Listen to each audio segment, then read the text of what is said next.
Oh, my goodness. What? I've got to jump in and say hi to Otangelo.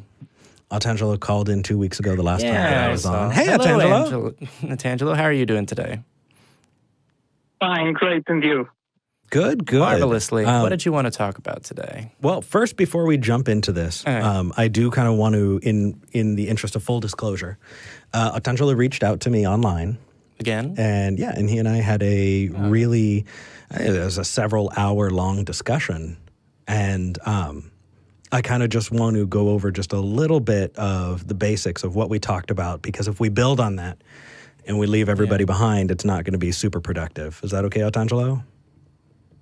Sure. Okay. All right. So undergirding all of these discussions, we had to talk about intellectual honesty, right? And we kept going back to that, this idea of interacting with each other, right? It's not that I'm going to say, Otangelo, all Christians do this, answer for it, how dare you, right? And one of the things that upset me was that people online were saying, atheists do this. They have no choice, and so you have to answer for this straw man that I'm building up that atheists all believe. And we agreed that the real meat in the discussion is when we ask each other and talk to each other about those specific things. And I think that we ended our conversation, while we disagreed with a lot, we ended our conversation understanding that the other person wants to have an honest conversation.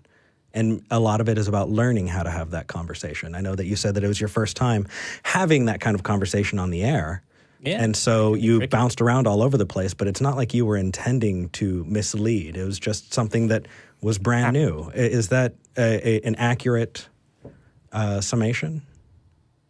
Yes, absolutely. I mean, after the talk, I watched the show about 2-3 times, and I agree with you that we talked about several issues, and we could have stayed just on one issue and dig deeper just on one issue. So it is really also my fault. But before that we may start and talk about something, I would like to thank you for the opportunity. You invited me again to talk at the show, so thank you very much for this.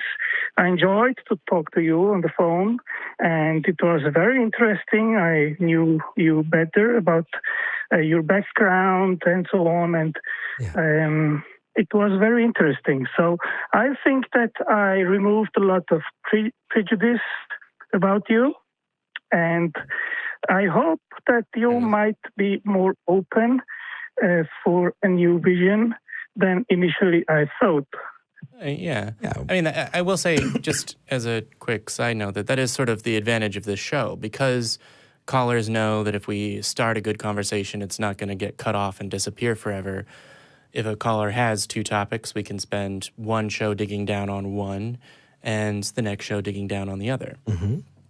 And not all callers are created equal. So if someone calls in and is not... And I think that one thing that I had definitely seen in some of the threads that you'd created was people who were thinking that atheists have their feet firmly planted and are unwilling to listen to evidence when, those of us who are skeptics pride ourselves on being open to evidence and being able to change our view of the world if the evidence points to a direction that we were not prior, looking at, that there's not shame in having been wrong about something. And so I guess before we start this, Otangelo, are you open that way? Is there something that could change your mind if you were convinced? Well, first of all, we talked about bias, and we all have bias, but when you want to find the truth, then we need to remove as much as possible our bias. And recognize the stuff that we have trouble removing so that we can be clear, steer clear of it. Yeah. So with that... And if I told you about my prejudice, it is upon my experience. I mean, I don't talk to atheists since yesterday. I do it for a long time. And it is very, very rare that you find an atheist who comes and says, well, wow, the picture that you draw really is convincing me that my views before were false and I want to change. This is very rare. And based on this and this experience that I told you that I was prejudiced about you based on this experience, well, it can change. Yeah, and I love it. So I know we built a long time creating the stage. Yeah, I was going to say, it has now been sufficient time for me to get over the fact that Eric started his bit by saying undergirding, and I was not prepared for that. So it says here that you wanted to talk about irreducible complexity. Yes, I think we touched about this issue in the last transmission, and I talked about cells, and you brought up, irreducible complexity. And what I see actually, today, Otangelo, can I jump in here real quick? Just for the audience that maybe hasn't seen the show before, just as a quick review, can you just sort of give the outline of your argument? Or the case that you're making, I should say. My argument is that biological cells are factories, not as an analogy, but in a literal sense. And I would not say just one factory, but like a whole block or a whole neighborhood of interconnected factories which work together in a joint venture. And such things cannot emerge by random, unguided occurrences. So I would say, I was about to ask, what do you mean the distinction between them being metaphorical versus literal factories? But I think, just to clarify, that you mean they were created. Is that correct? Yeah. I would say they are the product of intelligence. How do you tell the difference between something that is created by an intelligence and something that isn't? Well, and really quickly, before I want you to answer the question, Otangelo, and then Jamie, I want you to hold that. But just for the people who are watching, when we bring up this argument, the argument is that there are things in nature that are irreducibly complex. It's also called the watchmaker argument. And in the argument, it states that there are things that exist in nature that could not exist otherwise if it weren't for a creator, and then point to that as proof of the existence of said creator.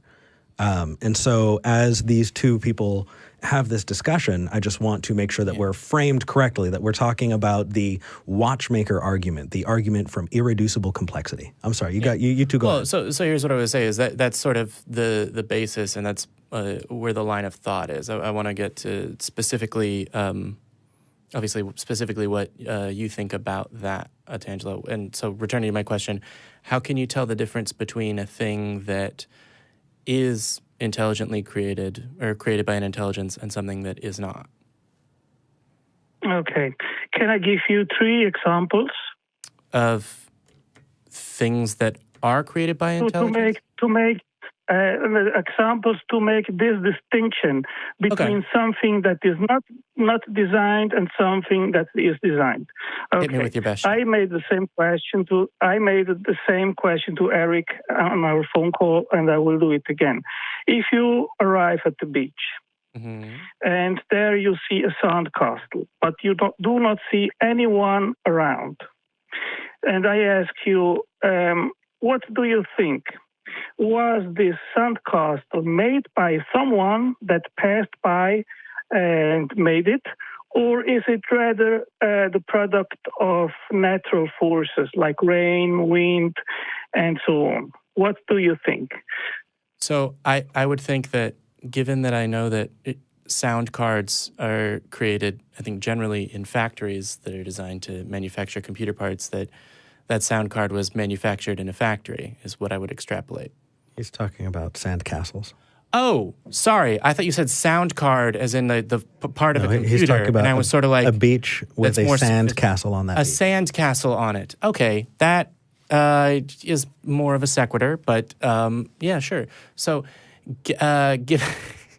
given that I've seen sand castles created by humans, and that I have sort of a basic understanding or a basic idea of what tides are, I would say that a sand castle would be something that I would recognize as being created by a human. Great. I agree with you. And if you see the sand on the side of the sandcastle, then you have a distinction between something that was most probably designed and something that is rather caused by natural forces, the random sand on the beach. So we can agree on that, correct? I think we can agree on that. Just as a clarification, because I'm not sure where you're coming from, do you believe that the universe was created by an intelligence? Absolutely. And that all of the elements of the universe were designed to be the way that they are? Absolutely. So then in that model, the only difference between the sandcastle and the sand is that we know what created one, but the model you're proposing means that the sand on the side of the castle is also a creation. In ultimate instance, yes. So it presumably then every grain of sand there was designed. It was created. Now, if we talk about it was created by an intelligence deliberately to be that way. Just to clarify, is that correct? I believe that everything physical was created by God, yes. So is there something that is the product of natural forces and therefore not created by God? Well, I think we need to draw a framework that we can understand what was the product of natural forces that we see in nature and probably not. So we have Otangelo, which is random on the beach. I'm sorry. I think Jamie's trying to make a different point. Yes. We don't want to get you off base or anything. Yeah, Please hold on to that. Put a pin in it because we do want to talk about it. Yeah. Jamie's just the problem that I'm having with your argument is that presumably if the universe was created by God and God is intelligent and created all of this the way it is intentionally, then God created those natural forces. So what is there? So the result of those natural forces is, are you saying that the result of those natural forces is random? Well, everything was created by God. Now, okay. The problem I have, just really quick, because it's sort of at the beginning of your argument, and I don't want to move on to the second part while I still have this question, is when you gave the example of the sandcastle, you said there's a distinction between the castle and the sand because one is designed and one isn't. But just now you've said everything is designed. So is the sand on the beach designed? I believe that the whole universe was created. Okay, so then if the sand on the beach was created and the sand castle was created, how can I tell the difference between them? Can I finish, please? Yeah. What is your name, please? Okay, yeah. Let's finish this and then we'll return to that. I don't want to totally derail the point you had. So please continue. His name is Jamie. That the whole universe was created by God. But you asked me about making an example of a distinction of something that was consciously designed and something that was not. So we have a clear distinction between the random structure of sand on the beach and the sandcastle, which was clearly the product of someone that passed there and made that sandcastle. So there we have a clear contrast. No, we don't. Intelligence and, the structure of the sandcastle was clearly the product of someone that made it, and you confirmed that you would intuitively be able to recognize that someone made it. But if you see the sand on the beach, then you know that the structure of the beach, of the sand on the beach, the order is chaotic. It was not purposefully put there in that structure that you see it there. The structure there is the product of natural forces. So that is the point. So I think we've had like a slight miscommunication, because I do not believe that I intuit that the Sandcastle was designed. If I, was born yesterday, right, and I had no knowledge of beaches or sandcastles, or no knowledge of anything, right? Like if I'd been in an uncontacted tribe that had only lived in the jungle and all I knew was trees, and I went to the beach, I wouldn't be able to tell the difference between a sandcastle and a sand dune, except that one looked different than the other. And I guess, can I just piggyback on this a little bit, Jamie? Yeah, sure. The piece that I kind of am confused about, Otangelo, is it seems to me like you said two things that are absolutely not compatible. One of those things is you had said that that sand and everything else in the universe was created. And then you also said that the arrangement of that sand on the beach was random. But according to what you had said, what I'm picking up is that what you're saying is there is nothing in this universe that hasn't been created and done intentionally. And if that's true, then you wouldn't be able to tell the difference between the sand and the sandcastle, because they're both created. And so while I agree that there's a difference there and we can see that difference, I don't understand in your explanation to Jamie how you can see the difference. I can see the difference in the order. When you see the sand on the beach, you know that that order of the sand was a product of natural forces. And when you see the sandcastle, then you know intuitively that someone made that sandcastle based on your previous experience. You have never seen a sandcastle come up to emerge by natural forces in the same sense as you see the beach on the sand. I agree entirely with that statement, except for the usage of the word intuitively, because in general, the word intuitively is meant to mean like independent of past experience.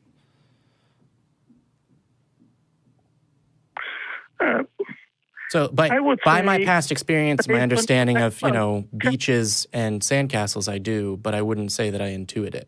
But that's basically... Yeah, it might be a word game. It might be semantic. I just mean it is not an understanding that comes without experience. Okay. Well, is the only point I'm trying to make there. Okay, that's fine. Well, whatever. I give you that, no problem. It doesn't change my point. Okay. That's good. Second example.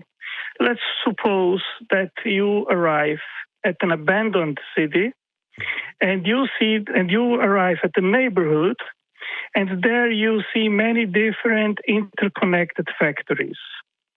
And there is no people there. And then you have to think about, do you think these factories were made by a community, by people, by engineers, by intelligent people, and then for some reason these factories were abandoned? Or do you think these factories were the result of natural forces, in the same sense as I talked about the sand beach? That means rain and so on. So, what would you think? Are these factories, were these factories designed or not designed? So, because in the beginning of your example, you say you enter a city, and because we all have a knowledge of what a city is, I know that cities are the creation of human beings. And so in your example, I know that by the definitions you've given and by the descriptions you've given, these things are, by definition, designed. So to me, your example reads like, you come into this place where things are designed by humans. You don't see the humans. Is it designed by humans? And my answer is yes. But you can make the rational inference that humans, intelligent, designed these factories. Do you agree with me? Even if you did not see the people there, but based on your knowledge and recognition of design, you know that somewhere in the past, somebody must have made these factories. Would you agree with that? Based on my knowledge of factories and buildings, yes. But based on my knowledge of design as a concept, no.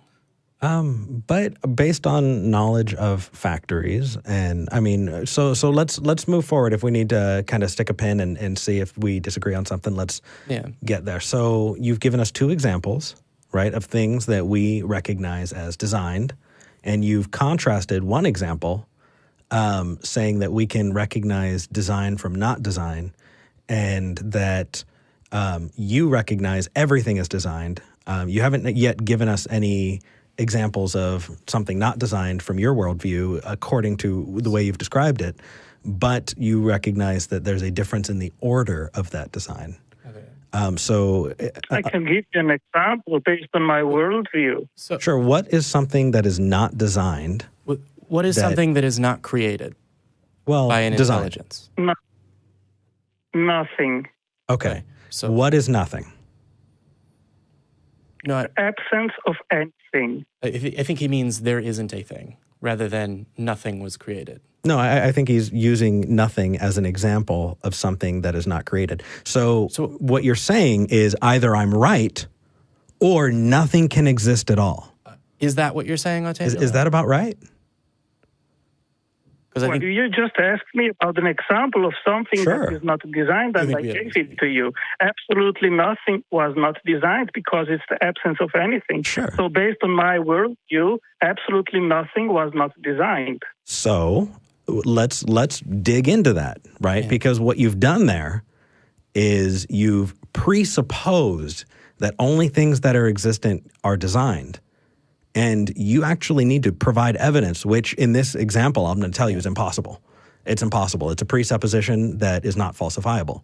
And we actually could not move forward on this because I could give you the exact opposite using the exact same rationale, right? I could say that everything is a product of natural forces in the universe. Nothing was designed. An example of a natural force being a tool of an omniscient creator, that example would be nothing. So nothing was ever created by a god, and an example of a thing created by a god is absolutely nothing. And everything else is my worldview.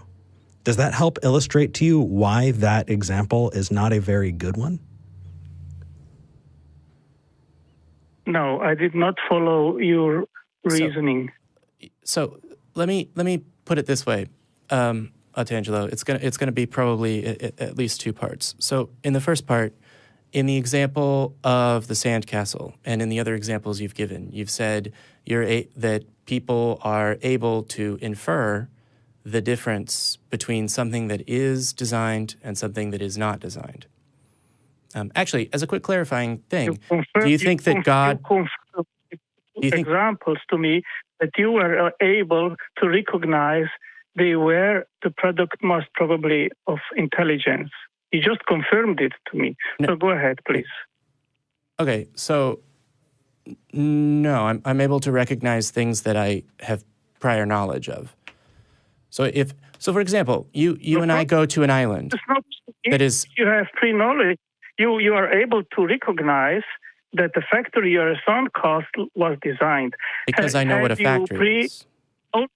Yeah, even if you had or did not have pre-knowledge about it, but you were able to recognize it, and that's my whole point. I disagree. So this is the point where we differ. I do not believe that without prior knowledge, I could tell the difference between a thing that was designed or not. So let me give you an example to demonstrate why I think that is the case.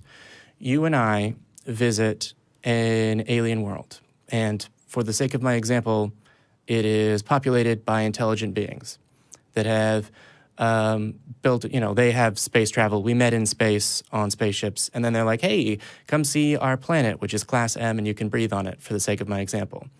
And they say, let's take a walk. And we go walking, and you and I see a thing, and we don't know what it is.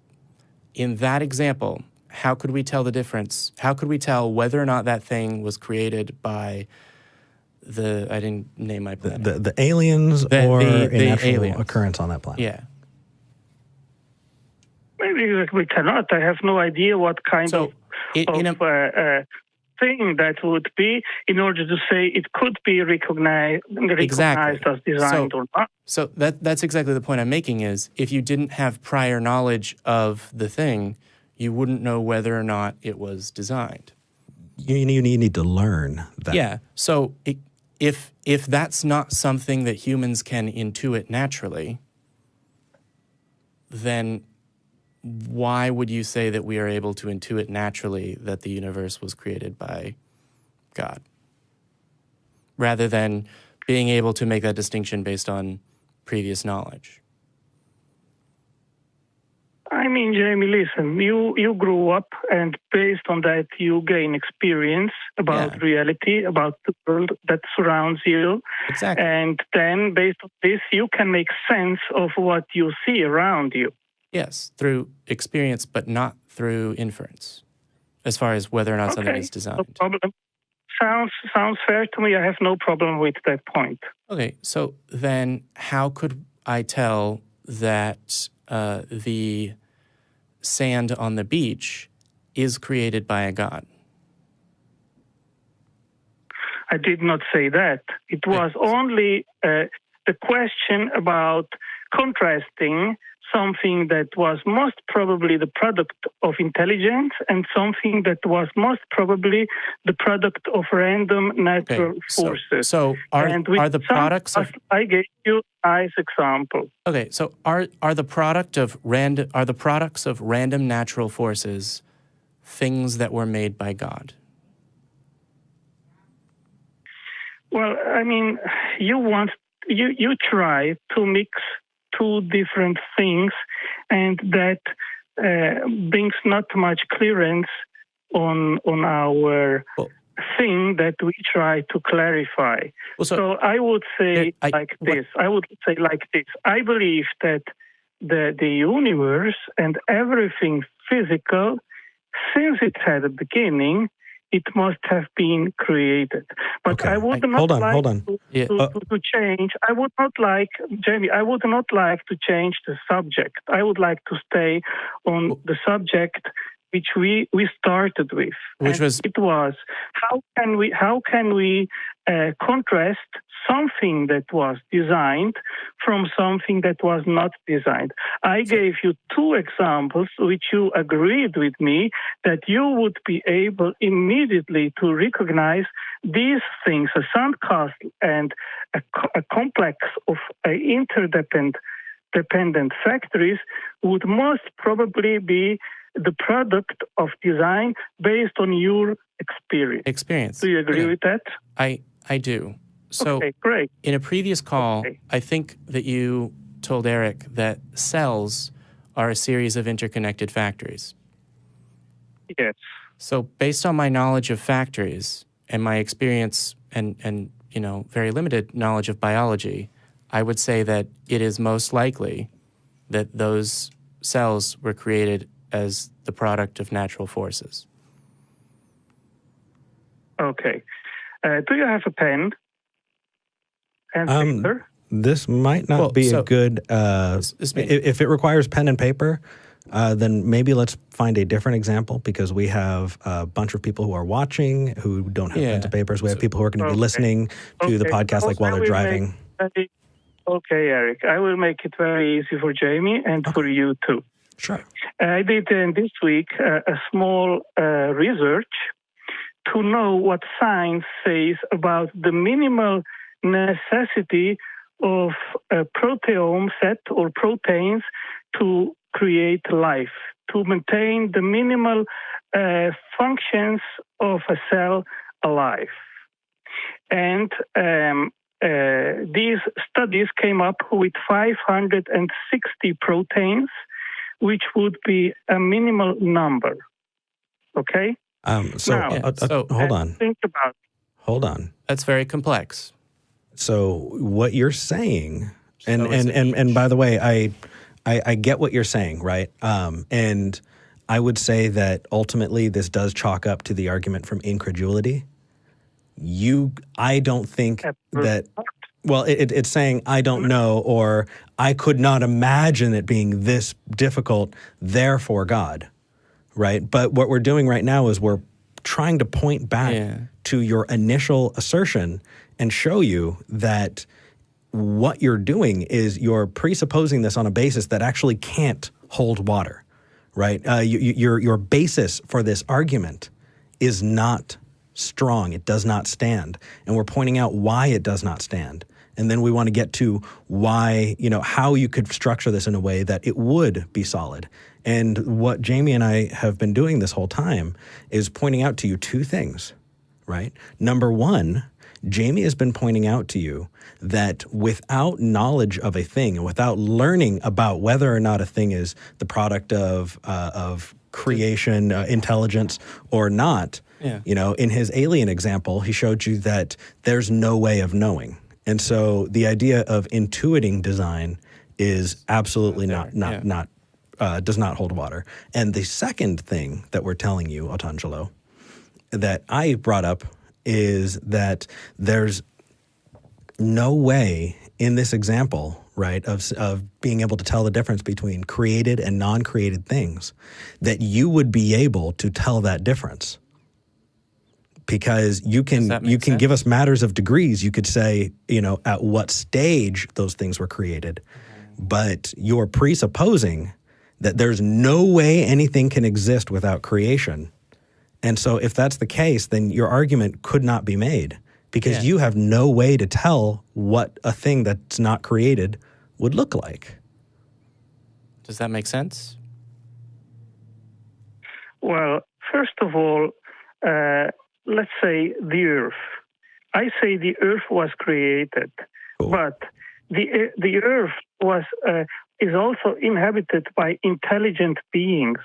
So we can contrast the structure of the heads on Mount Rushmore. We know that they were sculptured by people, and the random structure of the rocks on Mount Rushmore. So we know immediately these figures, these heads, they were made by people. No, Jamie and I know that. According to what you told us, you don't. According to what you told us, there is no difference between those mountains that were not designed sculpted by humans and the rocks Mount that Rushmore were designed by God. Because according to you, aren't you saying that they were all created?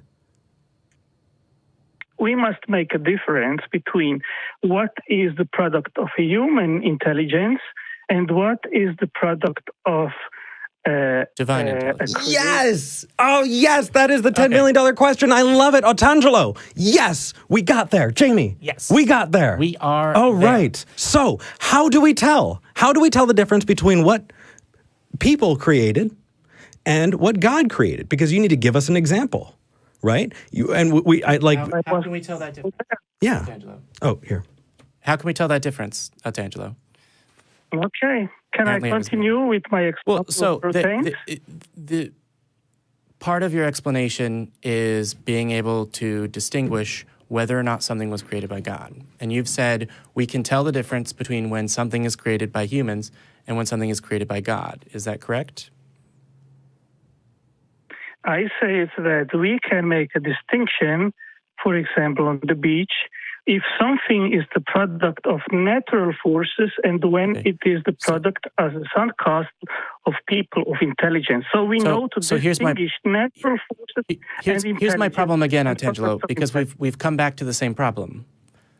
Is the sand on the beach the product of an intelligence?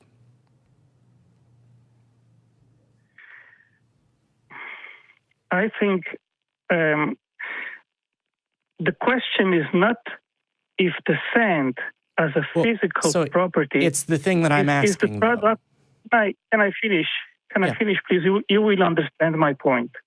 If you ask me if the physical property of the sand is the product of a creator, then I will say yes. If you ask me if the order on the beach of all these trillions of sand particles is the product of a creator or not, then I will say no, it is this order is the product of natural forces. So the sand on the beach is orderly? No, it is random. No, it is not. It is not perfectly random. It is the result of natural forces, And given the starting point of those natural forces, it will create that sand in that way every time.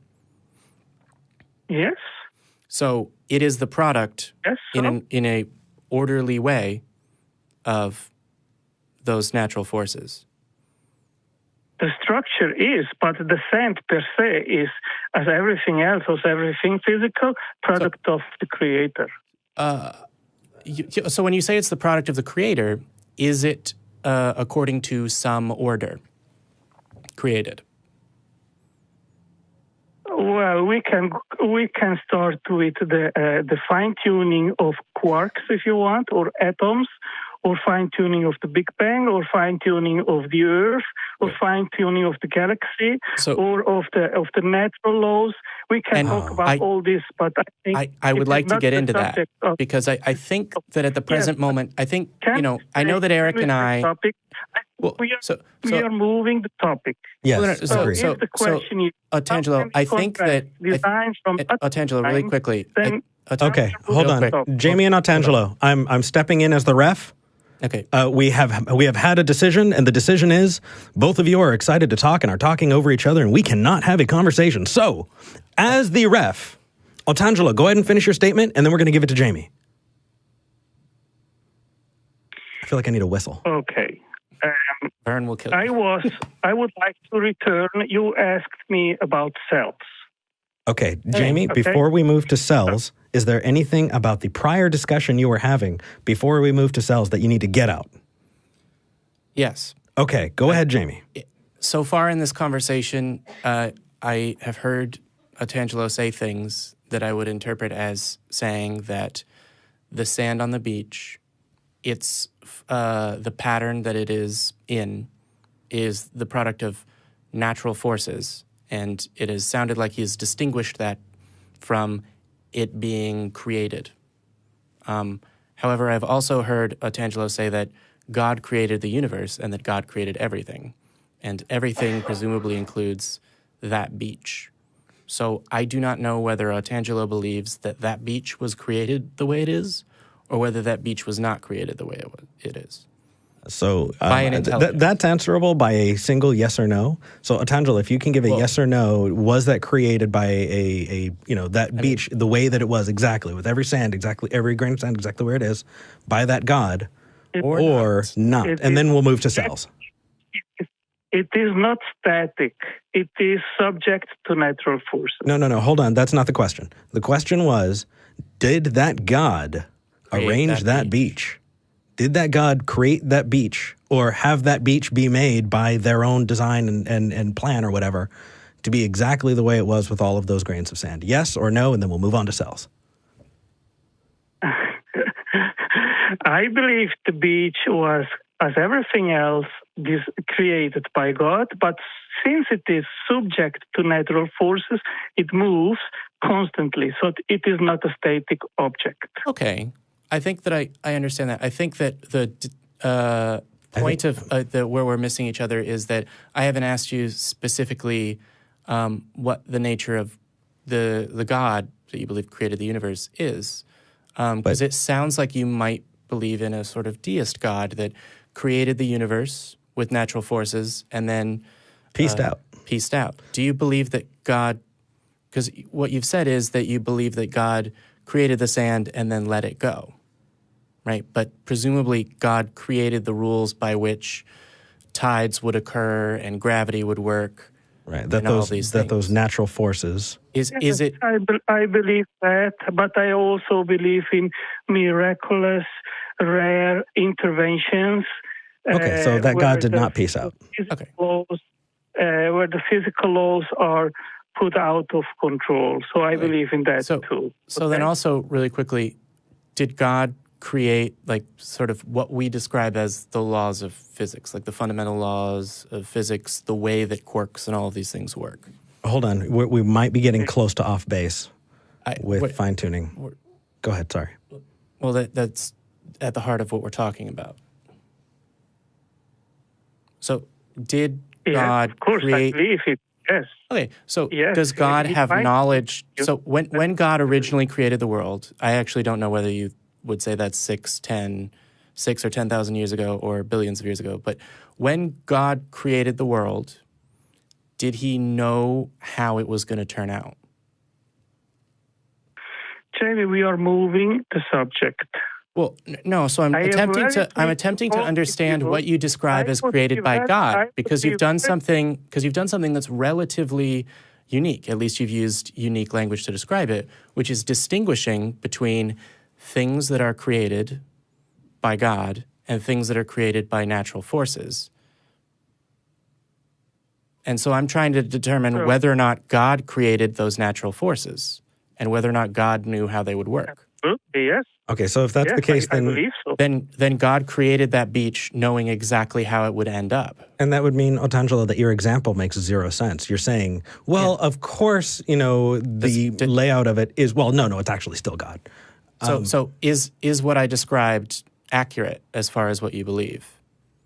That God created the natural forces and knew how they would act upon his creation? Well, if I tell you that God controls every second what happens on the weather and how the cloud moves and every force of each wind and so on, that he is actively involved in all this kind of action, then no, I don't believe that.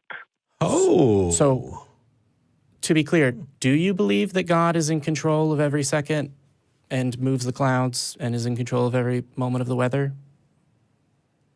Well, being in control does not mean that he is all the time directing the weather like you direct your car.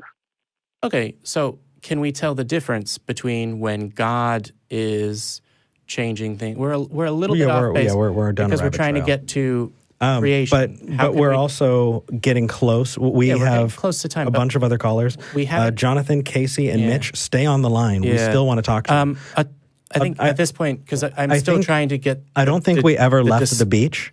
No, and I think that's a shame because Otangelo wanted to talk about cells. I know, but we shouldn't leave the beach before we're ready to leave the beach. Jeremy, I think the way you are conducting our debate is a little aggressive. Is derailing from the purpose, because I called to talk about irreducible complexity, and you are trying to talk about completely different things. Last time I told to Eric that I would try at least to see if we can stay on topic on just one issue. And I agree. The way you are doing. So, Otangelo, hold on, here's Jamie. what I will say. Then let's move to irreducible complexity. Yeah, we're moving to cells. I will say Jamie is a very curious person, and he does that shit to me all of the time. It is impossible. I talked to him the other night, and I was really tired. I wanted to go home, and I was like, I'm done. I'm ready to go. And Jamie talked for another 45 minutes. It is not okay. It is okay. It is not on you, and I don't want you to think it's dishonest because it's just Jamie. And I love you, Jamie. And I know I sort of dominated where that topic went for a good portion of the time. I just sort of wanted to see if I could get somewhere with that. Yeah. So, Otangelo, we're going to leave you with a statement. I want you to be able to say what you want to say, and I want to be able to discuss this the way you want to talk about it, because we got off the rails, and we're not going to do that again next time. So, Otangelo, I'm going to say one thing, and that is that Richard Dawkins wrote a book called The Blind Watchmaker, and The Blind Watchmaker is awesome, and it discusses exactly what you're talking about, uses a lot of the exact same examples that you're talking about, and I would highly suggest that you check that book out. But I want to give you the last word, and then we're going to move on. Go ahead, Otangelo. What do you want to leave us with about irreducible complexity? How many minutes do you give me without interrupting me? Well, so what I would say is actually, I think because we're coming to the end of the show and because we like to clear out the call and because I dominated a lot of that conversation by focusing on the beach, I'm really sorry to ask this.